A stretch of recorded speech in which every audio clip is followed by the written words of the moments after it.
పెళ్లి కాకముందే ప్రేమికుడితో తిరగడం తప్పు అని కుటుంబ సభ్యులు చెప్పినందుకు ఇంట్లో పెద్ద కూతురు ఘోరానికి పాల్పడింది.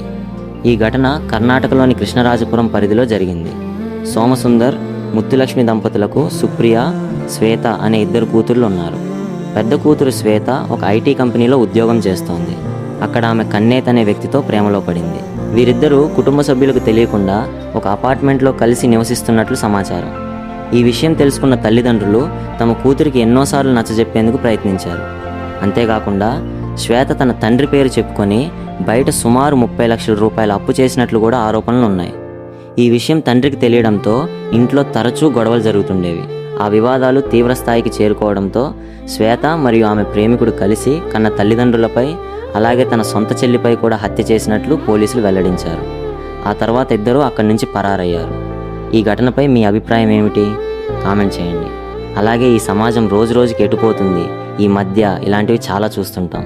ఇలాంటి అమ్మాయిల వల్ల మంచిగా ఉంటున్న అమ్మాయిలు కూడా బ్యాడ్ అవుతున్నారేంటో.